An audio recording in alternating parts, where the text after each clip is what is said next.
अस्सलाम वालेकुम स्टूडेंट्स, कैसे हैं आप लोग। हम लोग chapter number 3 first biology enzymes को डिस्कस करने लगे हैं। स्मार्ट सिलेबस में एंजाइम्स चैप्टर जो है इसमें से factors affecting rate of enzyme action निकाल दिए गए, बाकी सारे टॉपिक्स इंक्लूडेड है।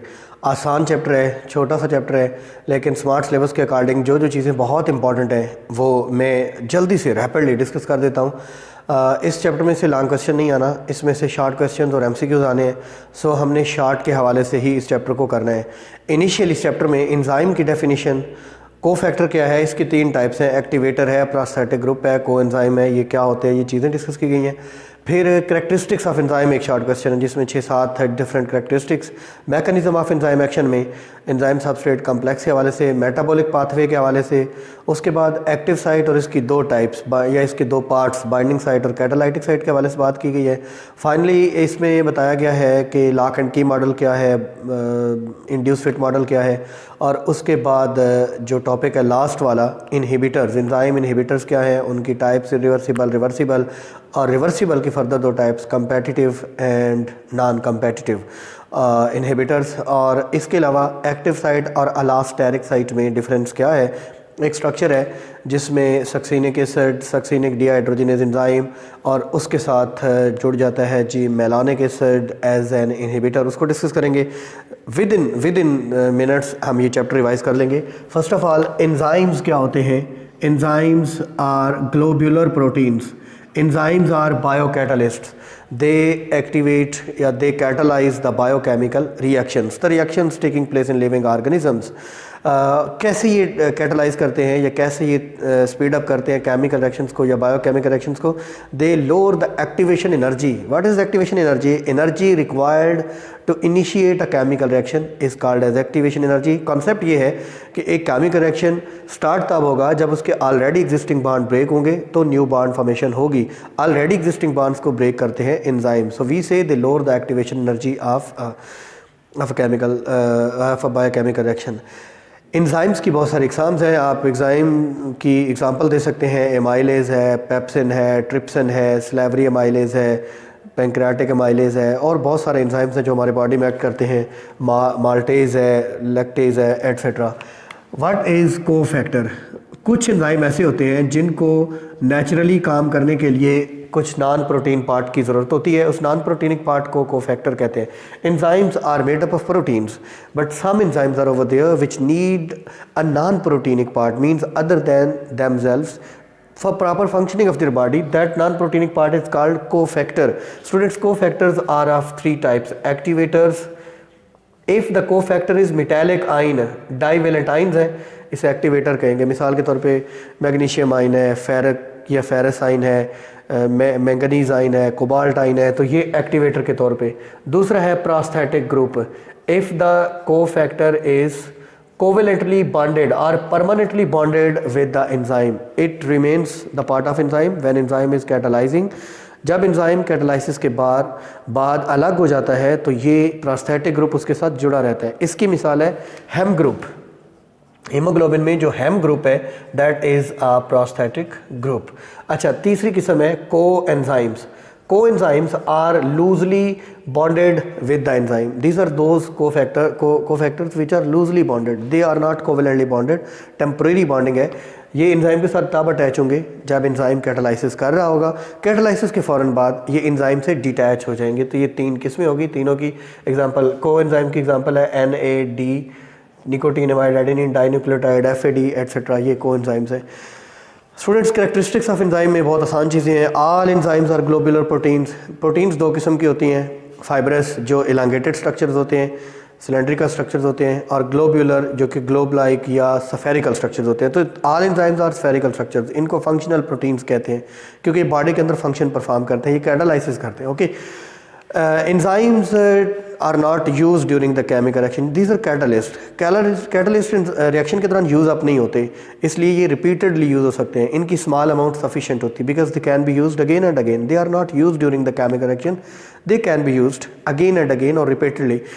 स्टूडेंट्स, एंजाइम के बगैर रिएक्शन हो या एंजाइम उसमें हो तो प्रोडक्ट की नेचर पे कोई इफेक्ट नहीं पड़ता।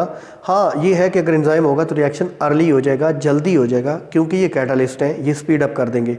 प्रोडक्ट की नेचर, वो सॉलिड था, लिक्विड था, गैस था, व्हाटएवर जो भी था, उसकी नेचर पे कोई इफेक्ट नहीं पड़ेगा because of the presence of enzymes.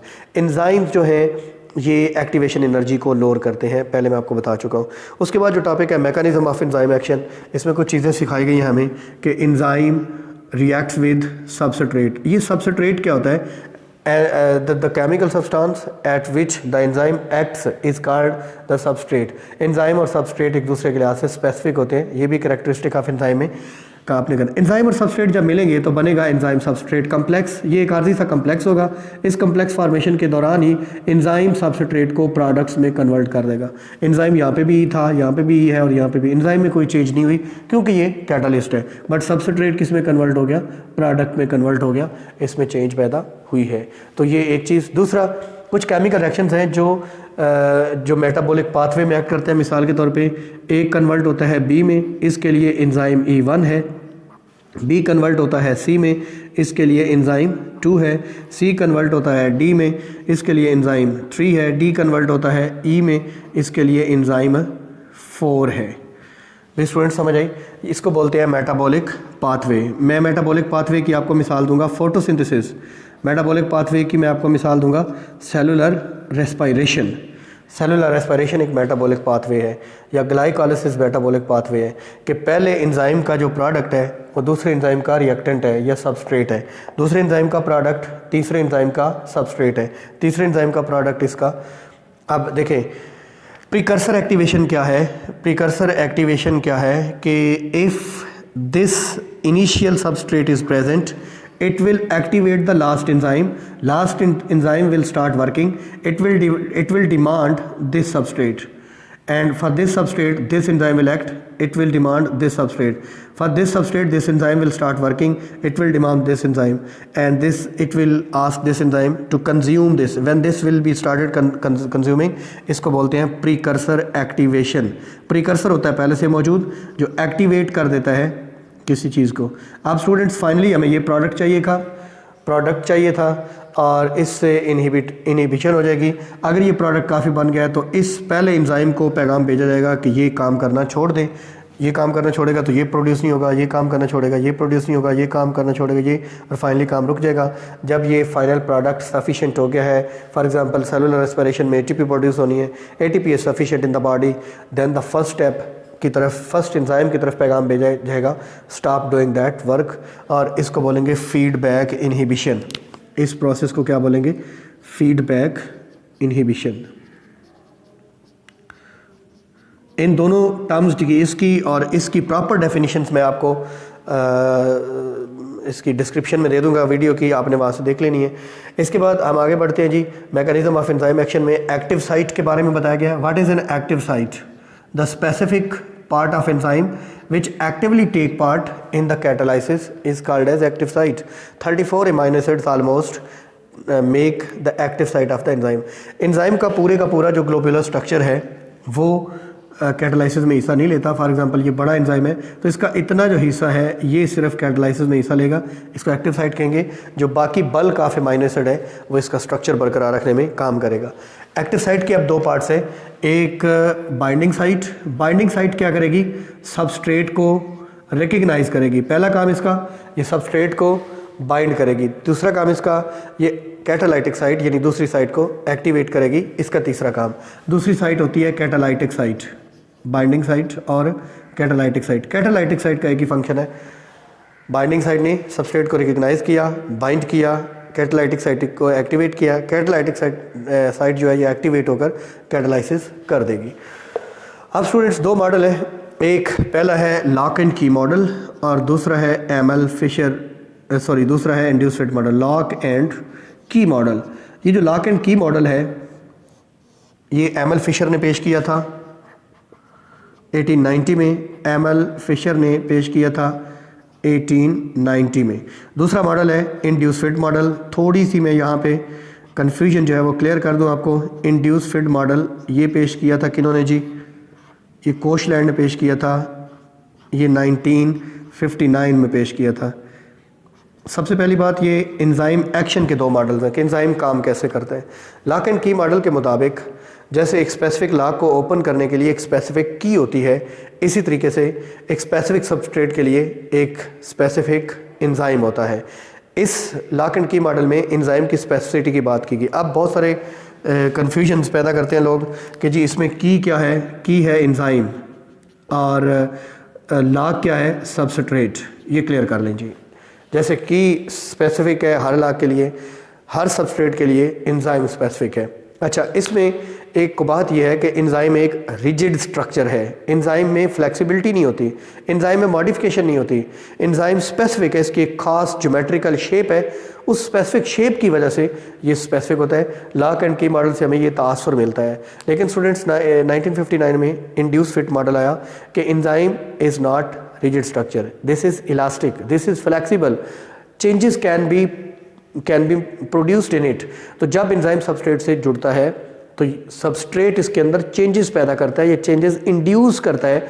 उन इंड्यूस चेंजेस की वजह से एंजाइम और सबस्ट्रेट एक दूसरे के साथ फिट हो जाते हैं और कैटालाइसिस हो जाती है। इसको इंड्यूस फिट मॉडल कहते हैं। Second one is more appropriate, more accepted in the science in biology.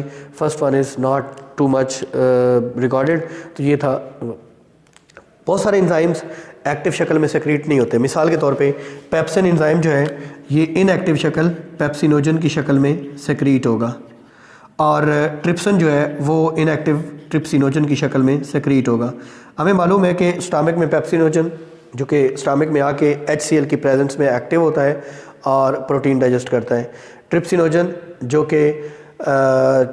कि इनएक्टिव शक्ल है ट्रिप्सिन की, ये पैंक्रियाटिक जूस के अंदर प्रेजेंट होता है। ये दोनों प्रोटीन डाइजेस्टिंग एंजाइम है। अगर ये अपनी एक्टिव शक्ल पेप्सिन और ट्रिप्सिन में रिलीज हों तो ये स्टमक वाल जो कि प्रोटीन की बनी हुई है उनको भी डाइजेस्ट कर दें, इसलिए ये इनएक्टिव शक्ल में सेक्रीट होते हैं। स्टूडेंट्स, एक और दो टर्म्स हैं जो मैं यहाँ आपको क्लियर कर दूँ। एपो एंजाइम और हालो एंजाइम में फ़र्क। एपो का मतलब होता है विदाउट एंजाइम और हालो का मतलब होता है होल एंजाइम।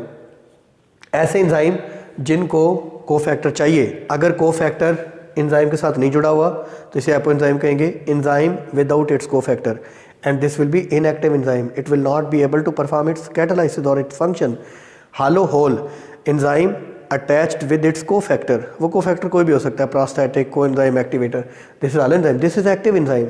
फॉर एग्जांपल, एक एंजाइम को कोएंजाइम चाहिए, एक एंजाइम को कोफैक्टर चाहिए, कोफैक्टर नहीं जुड़ा हुआ तो हम उस एंजाइम को कहेंगे this is apo enzyme, that is inactive, that is unable to perform its function because that enzyme require a specific cofactor. If cofactor is not attached it will be inactive, it will not be able to perform its job, and when cofactor is attached we call it holo enzyme, now it is active, now it is able to perform its function. Finally students, एक topic है inhibitors या enzyme inhibitors.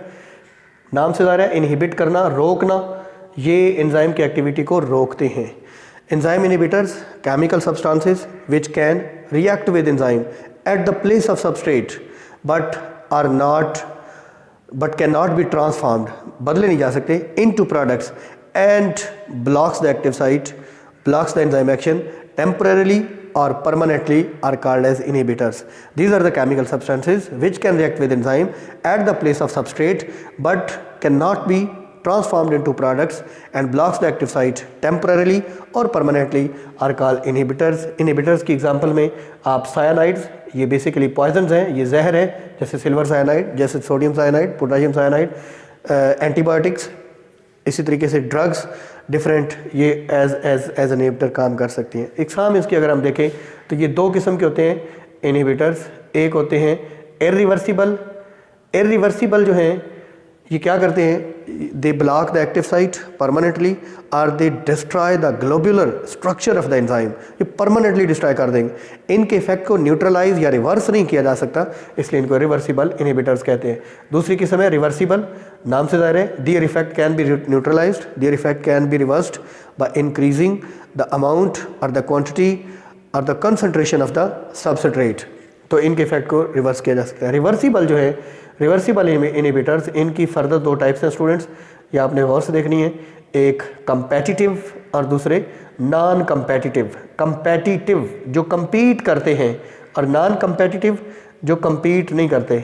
आम तासर ये जाता है student के जहन में कि कंपेटिटिव वो जो थोड़ा compete करेंगे, सख्त होंगे, उनको रिमूव करना नहीं। इसका मतलब ये है बच्चों, कंपेटिटिव रिवर्सिबल इनहिबिटर वो होते हैं जो एक्टिव साइट पे अटैच होते हैं। अब सबस्ट्रेट भी एक्टिव साइट पे अटैच होता है, ये इनहिबिटर भी एक्टिव साइट पे, सो दे compete with substrate to attach at the active site, इसलिए इनको competitive inhibitors कहते हैं। इनके इफेक्ट को भी रिवर्स किया जा सकता है by increasing the concentration of what substrate। non competitive, they do not attach at active site, they attach at some other site other than the active site, और हमारी बुक में ये मेंशन नहीं है, उस अदर साइट को allosteric site कहते हैं, allosteric site। The site where non-competitive inhibitors attach with the enzyme are called allosteric site। अब एक एग्जांपल हमारी बुक में दी गई है, एक एंजाइम है जी एक एंजाइम है जिसका नाम है सक्सिनिक डीहाइड्रोजिनेज। मैं यहाँ पे लिख देता हूँ, चले। एंजाइम है जिसका नाम है succinic dehydrogenase. This is the enzyme whose name is succinic dehydrogenase. ये एंजाइम क्या करता है, ये सक्सिनिक एसिड को में से हाइड्रोजन रिमूव करता है और डबल बॉन्ड बनाता है। स्टूडेंट्स ये देखिए, कार्बन 1 2 3 4, इस कार्बन के साथ डबल बॉन्ड है, बल्कि मैं ऐसे बना लेता हूँ, सी डबल बॉन्ड हो और इधर हो OH, फर्ज करें सी डबल बॉन्ड हो OH, और बाकी ये जो दरमियान वाले कार्बन है इनके साथ हाइड्रोजन जुड़े हुए हैं। ये सक्सिनिक एसिड का फार्मूला है, ये एक डाइकार्बोक्सिलिक एसिड है।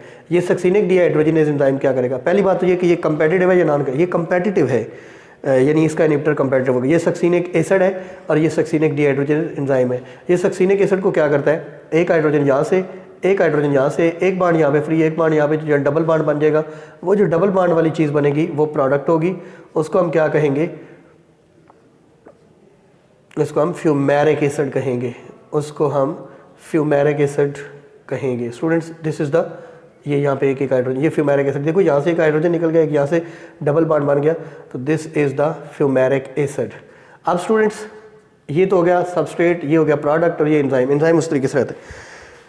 Due to similarity with this substrate, एक होता है अपना एक इनहिबिटर होता है जिसका नाम है मेलानिक एसिड। ज़रा गौर से देखिएगा, मेलानिक एसिड कैसे सिमिलैरिटी रखता है, उसमें 4 की बजाय 3 कार्बन होते हैं और उसमें भी डबल बॉन्ड OH, यानी एक carboxyl group, double bond OH, दूसरा कार्बोक्सिल ग्रुप। देखिए इसमें भी 2 कार्बोक्सिल ग्रुप, लेकिन वहाँ पे 2 हाइड्रोजन थे, 2 कार्बन थे दरमियान में टोटल 4 कार्बन थे सक्सिनिक एसिड में, इसमें 3 है। तो यहाँ कोई 2 हाइड्रोजन एडजेसेंट कार्बन में से 2 हाइड्रोजन निकाल के डीहाइड्रोजनेशन नहीं की जा सकती और उसके अंदर बॉन्ड नहीं बनाया जा सकता। तो ये जो एंजाइम है, ये जब जुड़ जाएगा इसके साथ, ऐसे जब जुड़ जाएगा तो ये इसकी एक्टिव साइट को बंद कर देगा, यहाँ पे कोई रिएक्शन नहीं होगा। We will say no reaction will take place, क्योंकि अगर यहाँ पे 2 कार्बन होते, एडजेसेंट कार्बन में से हाइड्रोजन को रिमूव करके डबल बॉन्ड बना दिया जाता, तो सक्सिनिक एसिड को फ्यूमेरिक एसिड में कन्वर्ट कर दिया जाता। But malonic acid is the inhibitor. Malonic acid occupies the active site for the substrate for the succinic acid and no reaction takes place. This is how competitive reversible inhibitors act.